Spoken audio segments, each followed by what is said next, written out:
The non-farm payrolls number coming in at 119,000. 119,000. Wow. The estimate was 50,000. Private sector jobs coming in at 97,000. The estimate was 50. Factory jobs, we saw a loss of 6,000.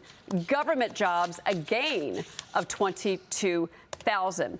Average work week, all private workers, 34.2 hours. Average hourly earnings annually up 3.8%, a little bit better than expected. Average hourly earnings month to month up 0.2%. The unemployment rate, 4.4%. The unemployment rate, 4.4%. The estimate was 4.3. Again, non-farm, 119,000. The estimate was 50. Labor force participation rate, 62.4%. And the U6 underemployment rate, that came in at 8%. So again, those are the numbers. I'm going to dig into the report really quick here and see if there's any more detail in this report. Again, this is a month of September, so we're looking backwards just a little bit here, guys.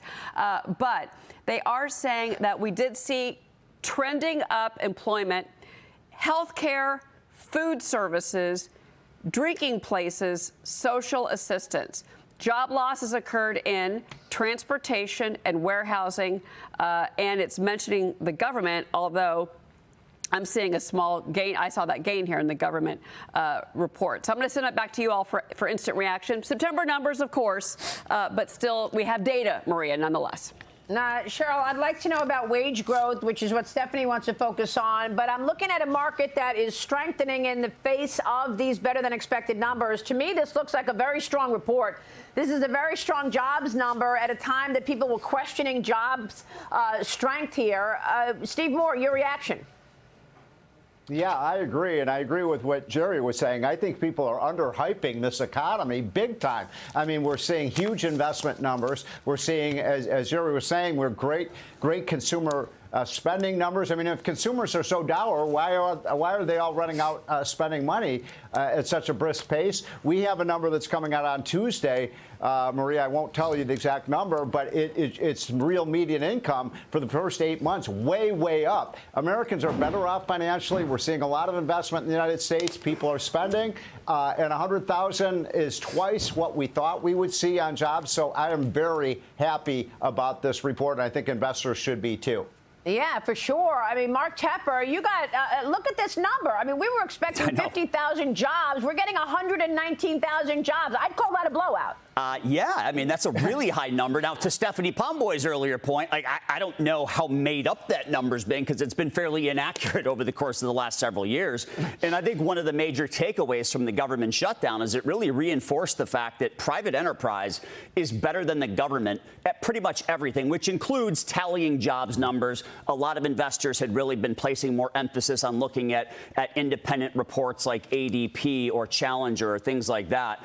But to Steve Moore's points about the consumer remaining strong and still spending, not only is the consumer still spending, the consumer is paying their bills on time. So when you look at credit card delinquencies, 30-plus day delinquencies, they're at only 1.3%, and they're ticking lower. The average between 2013 and 2019 was 1.6. So we're seeing consumers spend, even when they are racking up debt, they are paying their bills. We're in a good situation. And when you look at economic growth, forecasted economic growth out of the Atlanta Fed GDP Now number, we're looking at a projection of plus 4.2%. And if we're not adding a ton of jobs, obviously a lot of that's going to be coming from enhanced productivity. A lot of that could be AI. But I would say, as far as the macro landscape looks, we're looking pretty healthy. Yeah, we're looking pretty healthy because we're at a moment in this economy where we are looking at a revolution in technology. I mean, look at what AI is doing to every single industry. That's why you've got the NASDAQ up almost 500 right now, Joel. Would you buy into this? What are you seeing in terms of investors? 100% buy in. We've got to remember, in many cases, we've got a deflationary environment because you look at, for example, NVIDIA, which is driving the market today. They increased revenues by 6x, 6 times in the last 3 years, and their profits are up 10 times. They've gone from 15 billion to about 150 billion. They've increased by 10x on their profits. So we've got to look at these companies. The margins are widening, and they're doing so with not even double the employees. They've gone from about 26,000 to about 36,000 employees. So they're racking up extraordinary revenue growth, extraordinary profit growth with fewer people. So the revenue per employee, the productivity is going through the roof. But we've got to remember, this is a bifurcated market. We've got a dual market. We've got, in some cases, we've got companies that are just having blowout. Some cases, where they're serving the low end of the market, lower end of the market in fast food. They're hurting. And we're seeing a lot of differences here. We're seeing bankruptcies up 4x from last year. We're seeing 1.1 million jobs related to, in part, AI and also outsourcing. So we've got we've got unemployment going from 4.3 to 4.4. So I would hope that the Fed looks at the difference between the ECB and our Fed rate, which is almost double, and realize that inflation is no longer the issue. Inflation is in the rearview mirror. They got to focus on the job growth for the lower end of the market, and they've really got to cut rates in December. I'm blown away by the predictive markets, which right now are putting a 25% likelihood of a Fed cut in December. A 25%, that means it's a 4x return. If you put $100 down, you get 4 times your money. And companies like Crypto.com and Kalshi are playing that predictive market. And I think that's a really interesting insight in terms of what people are thinking for the Fed cut. I think they should cut. Well, by the way, I'm surprised it's not more than 25%. 25% is not exactly a big number when you look at the fourth quarter and the fact that we were expecting a cut in December. But that's another conversation. Jerry Storch, your mic was hot. We heard is the emergency over? Are you okay? The emergency's over. It turns out we're not on fire. It seemed like we were. I apologize. Wonderful. Good to know, Jerry. What is your reaction to this jobs number? Well, look, I think it's a great number. One thing I'd love to do once and for all is kill the K. I'm so tired of hearing how we have this K-shaped economy. That is just not true. A K implies one part is rising and some other part is falling. That's a great sort of inequality myth. It's a myth. It's not true. What's going on instead is that you have one branch rising faster than the other. So I like saying it's not a K. It's simply not a K. It's a tree. All the branches are rising. Like even the lower income, strata are still, you saw it today, the wages are rising faster than inflation. There is struggling. But that is years in the making from the compounding of all this inflation, one on top of the other, year after year after year. That's true. But that is easing now. It is not a K. It's a tree. Everybody's really happy. Christmas is going to be great. You watch. It's going to be great. I love that. That's fantastic. Look, Steve Moore, if you're telling me that we've got a very strong backdrop today, and we haven't even seen the effect of the big, beautiful bill, which is actually going to take effect next year with the no tax on tips and no tax on Social Security and this optimism around where the money is allocated from the big, beautiful bill, then I got to believe 2026 is looking real good. Yeah, me too. And you're right about that, about the tax cut. Most people have not seen the tax cut in their paycheck yet because the withholding will come in January. And our estimate is that the average family is going to see about a $2,000 increase in their paychecks over the year because of the Trump big, beautiful bill. So that's a huge stimulus for American families. But I want to amplify this point about this crazy notion that somehow, only the rich are getting richer and the poor are getting poorer in this economy. It just ain't true. I mean, the median income is rising right now because of Trump's deregulation, all of this investment coming in. By the way, this is another reason to be super bullish on the economy next year.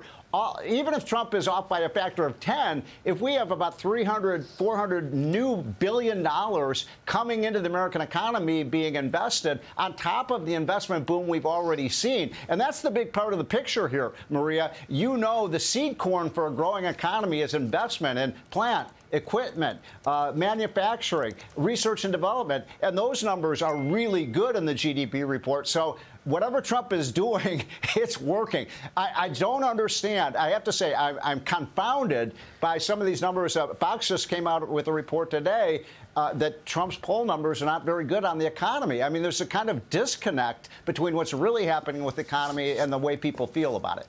Well, if they really feel that way. I mean, you got to really understand where this poll captures things. So I'm just not sure. I want to know more about what they're capturing. Well, Maria, can I just make one quick point about sure. this? That you've got we're so bifurcated and polarized as a country. Half of the people are going to be against anything Trump does.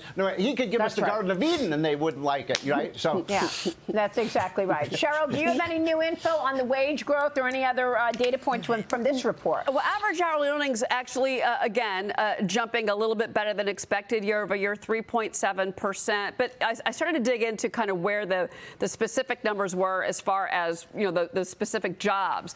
Healthcare was strong with 43,000 jobs. And then if you look at food service drinking places, that was 37,000 jobs. Social assistance was 14. You also saw transportation, though, and warehousing declining by 25,000.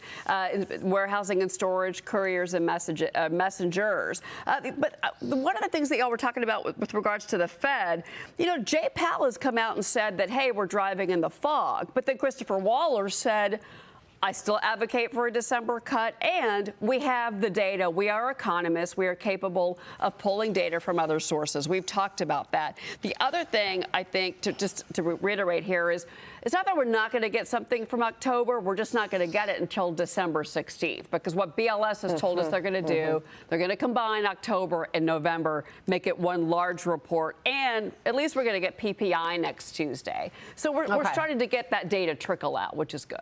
I think we should point out that yields have completely reversed course, Mark Tepper. The yield on the 10-year now down almost 2 basis points. It was up earlier, and we are looking at the yield at 4.12%. Your reaction to all of this, Mark Tepper? Steve Moore said something that I 100% agree with, and I forget how he said it, but somewhere along the lines of, there's a big disconnect on consumers' perception of the economy. And I agree with that. And I think there's a couple things at play here. Number one, the Fed has been telling us now for months and months and months that tariffs are inflationary, yet the San Francisco Fed released a report last week saying tariffs are actually deflationary. That's interesting, huh? Yeah, that is interesting. Beyond that, I mean, you just kind of look at everything else that's going on, and there's a misunderstanding in the public about the difference between affordability and inflation. President Trump and this administration never promised that 2025 or 2026 prices were going to go back to 2019 levels. What was promised was that inflation was going to be contained. We are doing a great job of slowing inflation. There's always going to be some inflation. That's how we can afford to, well, hopefully at some point, pay our debts off, right? You have to kind of inflate it away, but you certainly don't want to be in an outright deflationary environment where there's absolutely no demand because you can wait till tomorrow and buy something for half price. Yeah, for sure. Stephanie Pomboy, your reaction. What do you take away from this report? No, I was just actually going to say what Mark just said, and that is that the issue and the reason why people still express this door view about Trump's job on the economy is that their vision is, inflation, maybe coming down, but the price level has remained completely untenable for them. So, it doesn't provide them much relief to know that prices are just going up at a slightly slower pace after they just went up massively under Biden. So this is the problem that Trump is facing. He's doing a phenomenal job, but basically until the price level actually comes down, consumers aren't going to feel any better in their pocketbooks because their pocketbooks actually aren't in any better position. Yes, now we're getting to the point in this report where wage growth is actually outpacing inflation, which again is another accomplishment of this administration, which is a direct shift from what we saw in the 4 years prior. So we're making tremendous progress. However, the current situation is still incredibly challenging for the low end. You don't have to call it a K, but for the low end segment of this consumer sector. And I would point out that obviously you've seen this surge in subprime auto delinquencies. Home foreclosures are up 17% year on year. Leave it to me to be the Debbie Downer on this panel, by the way. I will fulfill my job as the negative Nancy.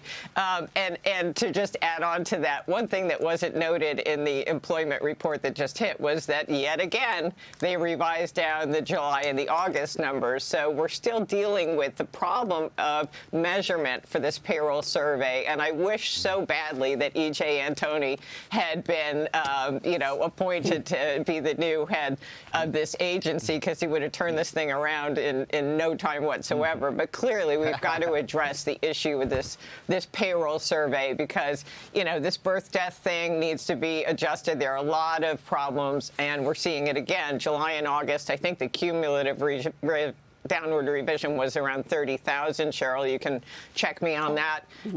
So, again, it's just hard to put a lot of emphasis on these numbers because we have no idea what the quality of this report really is. Well, I mean, hold on, because you're all going down an inflation road. I'm looking at growth. You're looking at inflation. I mean, there are a lot of things that are down in price.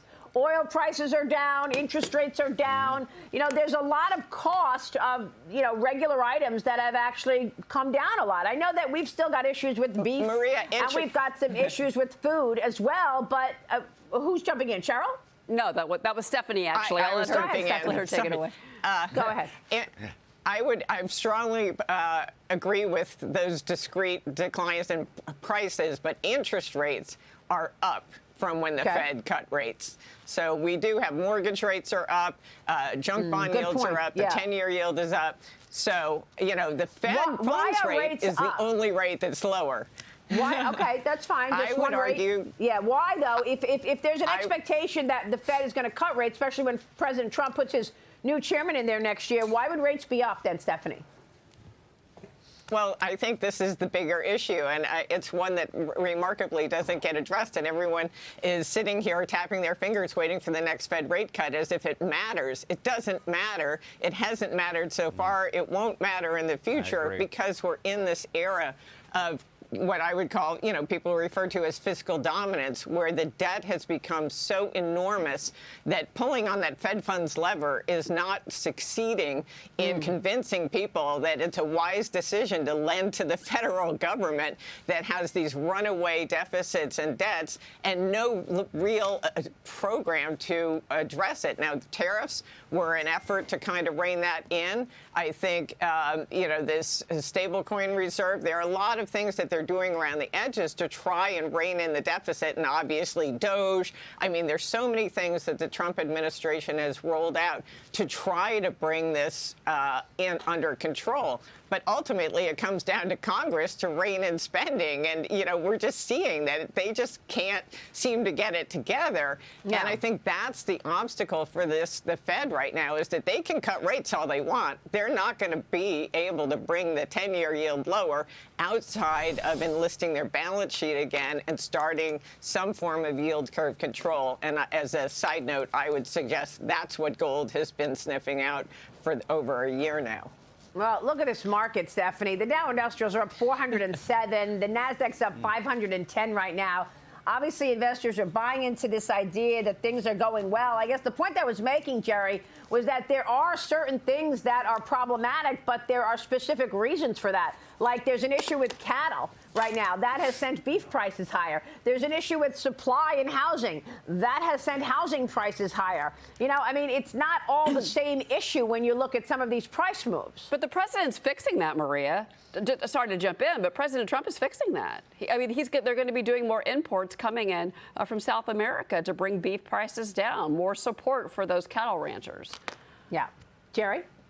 Well, I think it's clear that they're taking it seriously now, and they'd better, because it appears to be a big issue from an electoral viewpoint. And clearly, the consumer is no longer distinguishing between price increases that happened, under the Biden administration and those that happened in the Trump administration. Right. They're saying, "You own it now. What are you going to do for us now?" And I do see that they're taking, much more aggressive action there. I think one thing we can say for certain at this point is that most of the tariff issue is behind us. I said consistently the sky was not falling. That would not be a huge deal. It has turned out, guess what? It was not a huge deal. I didn't even see tariffs mentioned in Walmart's earnings report today, by the way. And they are by far the largest retailer. So they found They found a way to deal with it. That was all nonsense. People were screaming and shouting. Whenever it was too big a problem, then the administration took action to make sure that it didn't blow up. We're already, I still hear people, we're already coming up on holidays. I still hear people saying, just wait, it's coming, tariffs are going to kill us. Well, I think it's too late to use that one anyway. So, yeah. There's a lot of pressures. But meanwhile,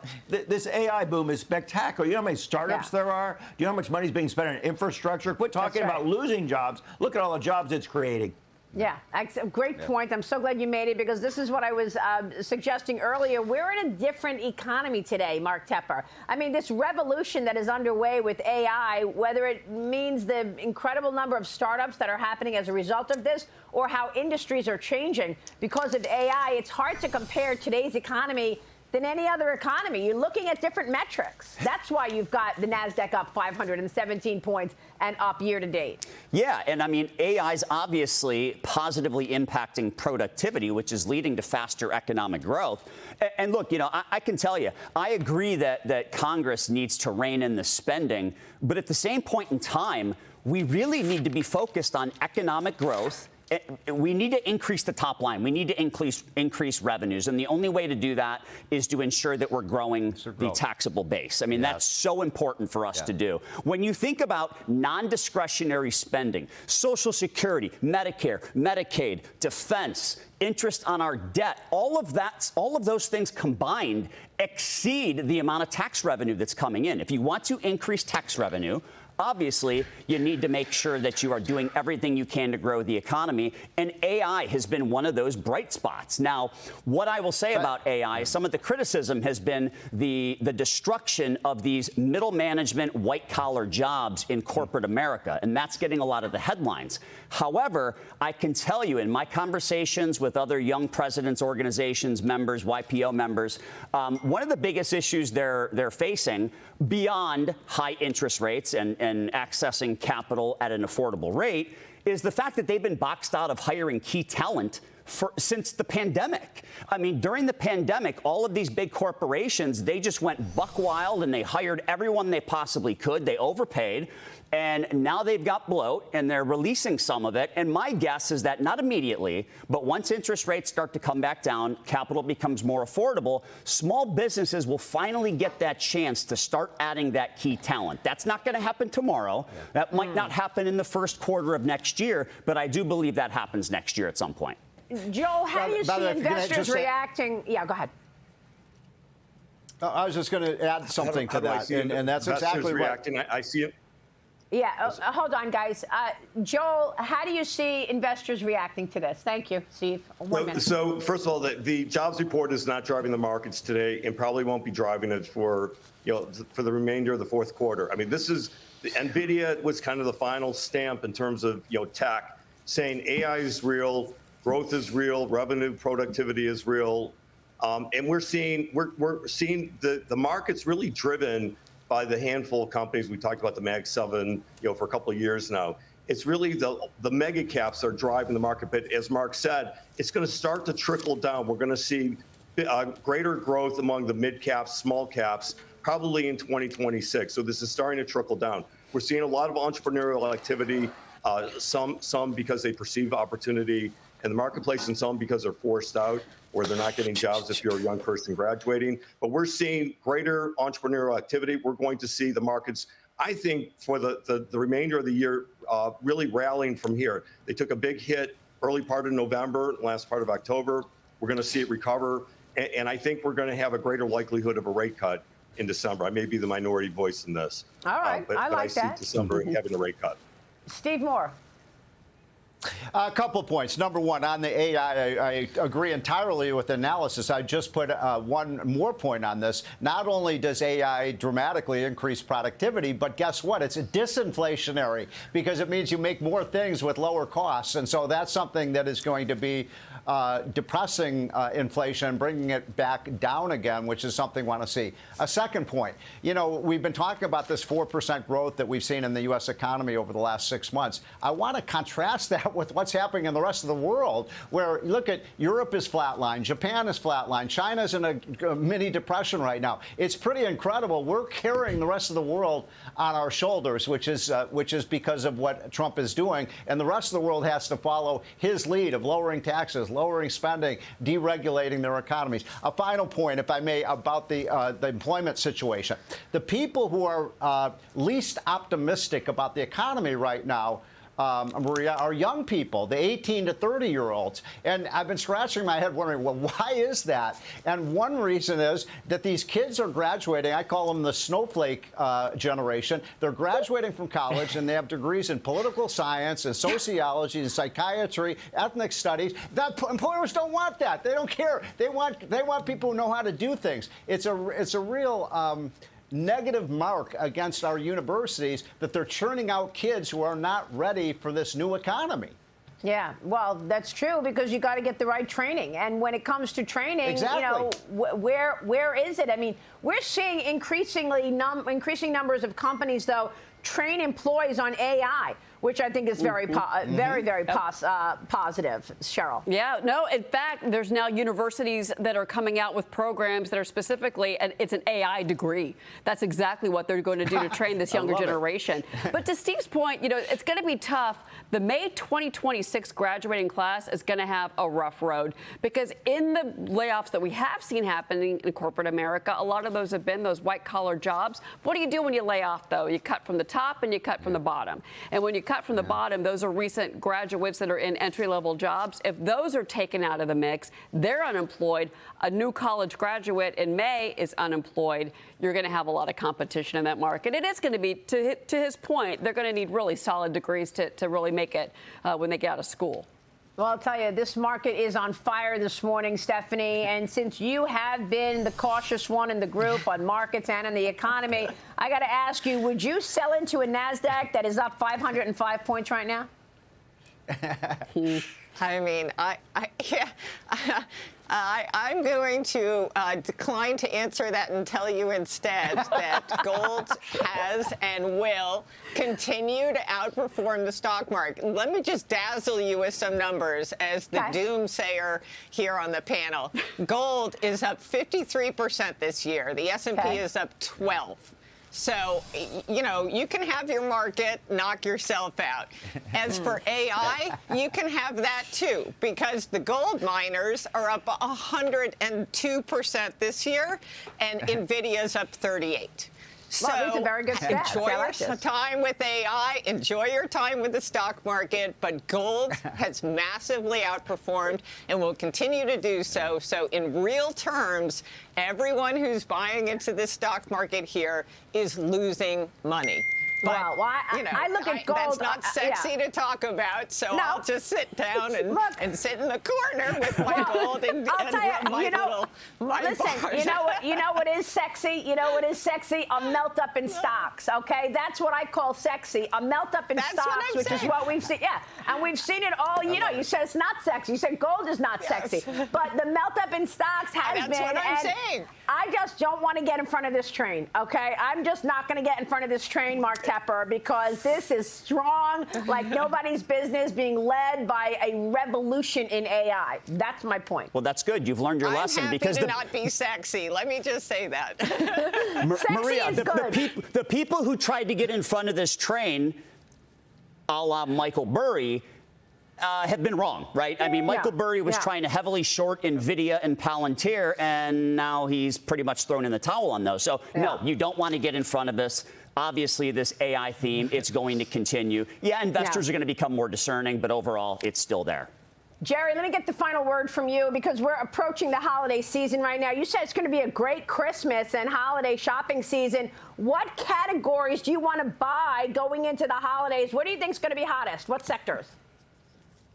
Look, I'm sorry to tell you this, but you shouldn't buy category. You should buy Walmart, who's doing great, TJX, who's doing great, Costco, who's doing great, and Amazon, who's doing great in retail, by the way. They have a little retail operation on top of their computing business. So those are the retailers that are just eating up massive market share and destroying everyone else. You know, two quick facts. Walmart's market cap is $800 billion. Target's is 39.